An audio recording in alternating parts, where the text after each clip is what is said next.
All right, let's dive in. Today, we're breaking down a really powerful message that uses just 3 ancient symbols. We're talking salt, light, and a city to map out a way to navigate our, let's be honest, often dark modern world. It's all about finding the courage to, well, glow in the dark.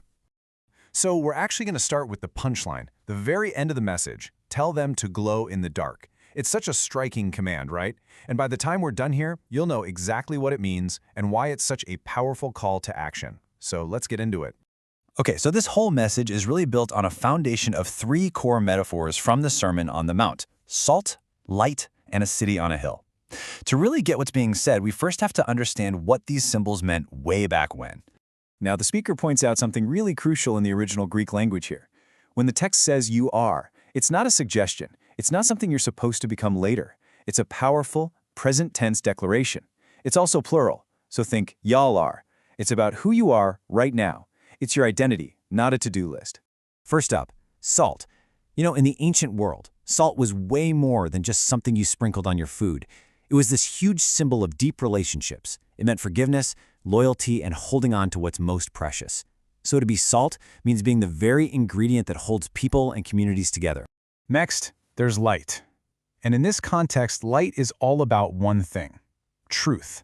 It's about having the ability to see reality for what it truly is, to face it without flinching, and to let it change you. It's a flat-out refusal to stay in the dark.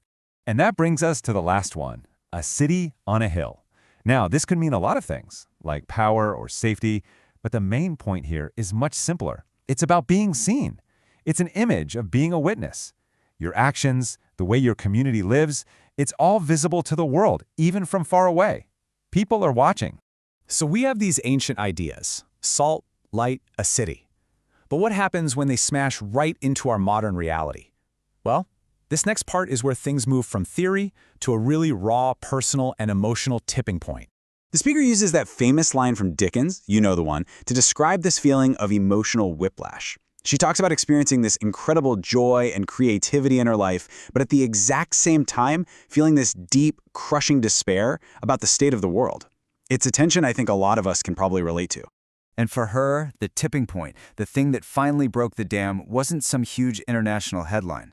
It was something that felt incredibly personal, a racist and, as she put it, heinous meme that was targeting Barack and Michelle Obama. That single image just unlocked a whole lifetime of painful memories. This one meme connected all the dots for her.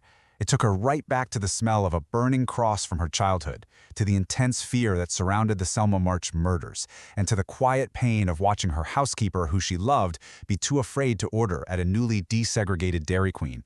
It even brought back this chilling warning a librarian gave her back in 1971: the truth can get you killed.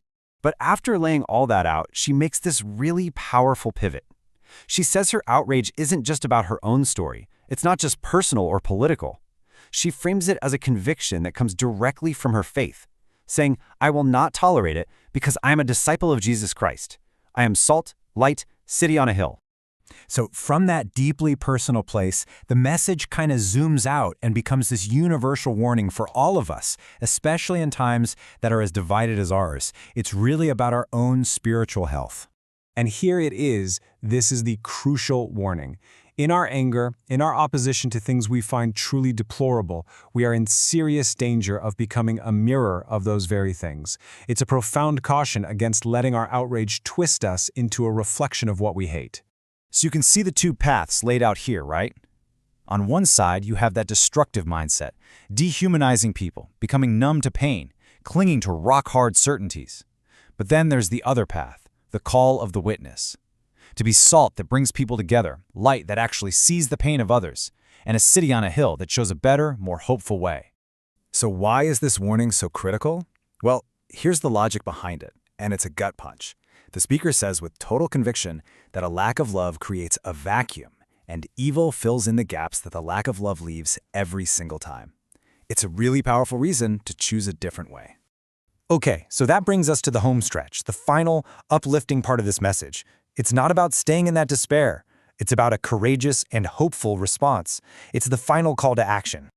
To really drive this point home, the speaker shares this incredible image she heard about from a church in China. The building itself wasn't even full, but outside there were crowds of people lined up, literally pressing their faces against the glass. They were called the onlookers, and they were watching to see if the faith of the people inside was real. And right after that story comes this stark realization. Those onlookers, they're not just in China. They are everywhere. People are looking at those of us who claim to have faith, or even just a strong set of values, to see if it's true, to see if it's something worth believing in.